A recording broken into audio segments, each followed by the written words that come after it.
And in just a few minutes, we're going to be joined by former Secretary of State Madeleine Albright. She has a new book out, but also she has her take and her previous book, Fascism, A Warning, on this presidency and all the dangers this presidency presents. You know, last hour we talked a good bit about how Donald Trump's press conferences were, in my opinion, not only bad for the American people because of the misinformation that's sent out there, also bad for the United States standing in the world because people across the world see a president who is rambling, incoherent, yes, at times disconnected from the realities of his office. But also, if you move it beyond that, it's bad for the president himself politically, and you can see it in the numbers.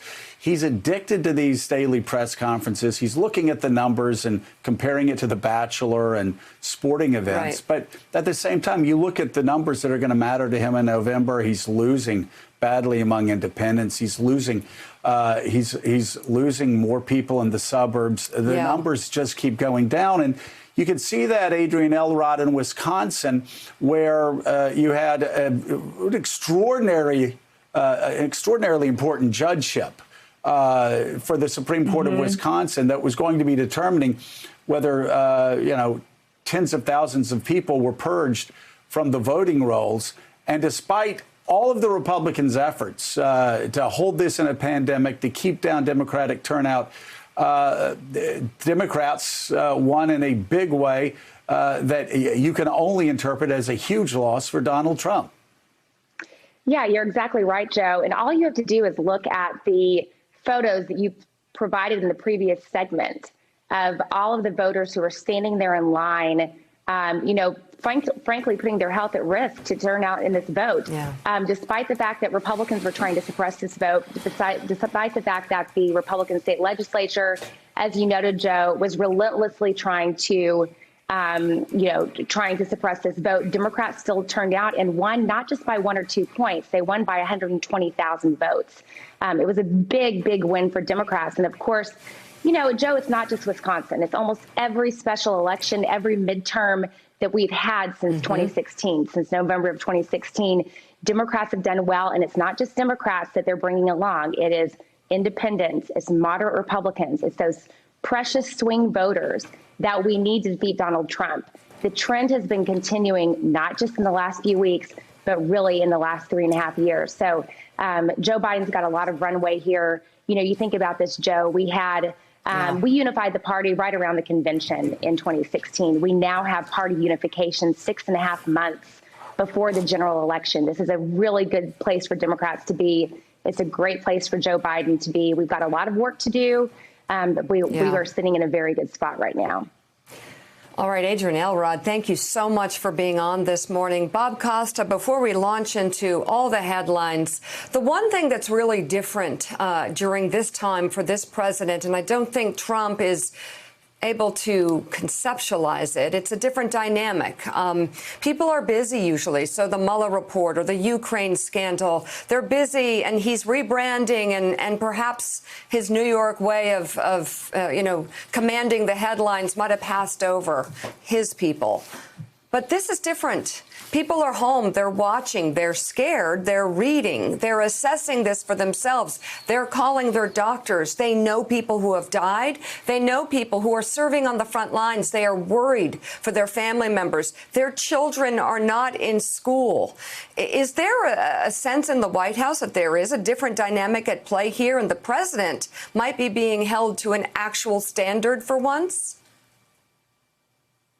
In fact, based on my reporting, Mika, today in the Post with my colleagues Ashley Parker and Phil Rucker, you see this White House prodded by more than anyone by the president, trying to get the economy open as soon as possible. Even as health experts express caution, you see President Trump behind the scenes looking to states like Texas and Governor Greg Abbott, a Republican down there.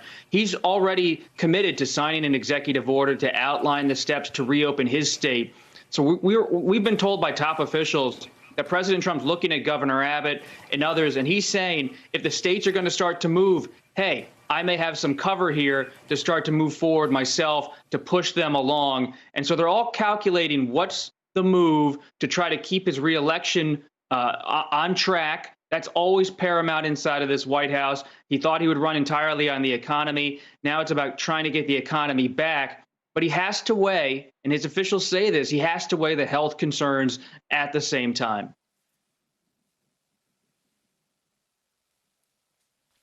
Hey, Bob, does the president and the White House, do they weigh the potential of, let's say they do reopen some of the states? Obviously, the president can't do that, but in concert with the governors of those states. And there is a flare-up, there is a recurrence of people begin gathering in churches and in stadiums and in schools and other places. If that pandemic visits those states, if it visits those counties and those towns, and we don't want to look at this through a political lens, but we know the president is in some part looking at it that way, does he worry about opening too soon in places that could hurt him, frankly, politically? So with President Trump, there's always the political drama, and that total authority line earlier in the week was exactly what he wanted to do to stir the pot politically, according to our reporting. But the real news yesterday, Willie, to your question, was the president saying, hey, if states move forward even before May 1st, that's the state's decision. He knows, I'm told, that he does not want to be the one to be seen pushing his finger forward and pushing everyone to reopen.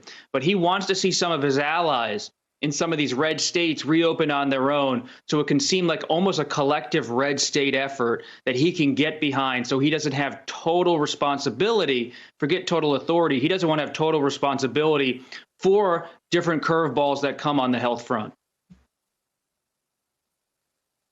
We see in North Dakota, in South Dakota, you had a governor who was too casual about it. And we're seeing an outbreak in South Dakota. You see it in other states as well. These governors are not going, because like you said, people, this isn't the Mueller report. This isn't something way off in Washington, D.C. This is something in their local community. And if you're in a local community in the Central Time Zone, if you're in rural America, in the places where I grew up, like, you're going to talk to your doctor. Yeah. And your doctor's going to tell you that this is real. Also going to tell you that a lot of rural hospitals are not prepared for. That's what I've heard from so many people that work in rural healthcare. They're scared to death of an outbreak in their area because they're ill-equipped to handle this, because the funding, the Medicaid funding, has been gutted over the past 5 to 10 years. And when Republicans do that, they're thinking that they're somehow hurting Democratic constituencies. No, Now guess who they're hurting? They're hurting rural health care providers. They're hurting nursing homes. They're hurting the very people who are the most ill-equipped to handle this right now because of the funding cuts from Washington, D.C. Well, again, people are going to want information on this. They're going to go to their doctors, and they're going to hear something very different than what the president is saying. Perhaps they're waiting for a stimulus check, and it hasn't come. Maybe they go online and read from news organizations about the stimulus checks and find that they're late because the president needed his name on them. Like, they're going to see in real time, for the first time ever, Trump needs his name on something that might look positive to the American people.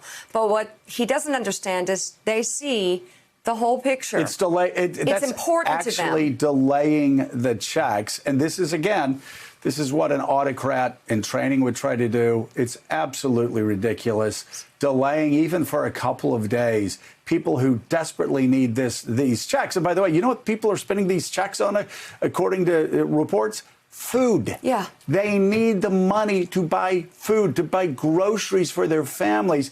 And Donald Trump is holding it up because he wants his name on the memo line of the check. They're not going to wait to hear it from us. They're going to look it up. By the way, House Speaker Nancy Pelosi is blasting the president's handling of this pandemic. In a new letter to House Democrats, she listed a series of what she called truths that need to be understood before the country can move forward. The House Speaker said Trump dismantled the infrastructure needed to respond to the pandemic, ignored warning signs, and endangered lives and the economy by telling his followers the pandemic was a hoax. She also blasted him for still not having the appropriate testing in place. The House Speaker called the president weak and a poor leader for refusing to take responsibility and blaming others. She urged Americans to ignore Trump and listen to the scientists and other respected professionals to, quote, protect ourselves and our loved ones. It's a pretty staggering letter. Coronavirus deaths, by the way, surged yesterday to mark the nation's deadliest day yet. Nearly 30,000 people, Claire McCaskill, 30,000 deaths have been recorded. So Nancy Pelosi's letter coming at a time when really the president's leadership is in question and Americans are seeing these numbers for themselves. They're living them. Nancy's letter lays it out really clearly. But maybe even more importantly, as you guys talked about swing voters earlier, swing voters are where presidential elections are won or lost. Let's make no mistake about that. It's not the people that are screaming on either end of the spectrum. It's the folks in the middle that maybe vote for Donald Trump in 2016, but turn around and vote for Joe Biden this year. Those voters are so, especially suburban college-educated Republicans, are so offended by this guy, by his lies, and this deal he's doing about putting his name on the check. How insulting to the American people that he thinks the American people are so stupid that when they see his name on the check, they're going to love him. That's going to make everything all better. He's delaying the needed money by these people for an ego exercise. That really, and that's going to break through to those suburban voters. That's what turns them off of Donald Trump. That's what turns them toward calm, not chaos, which Joe Biden represents.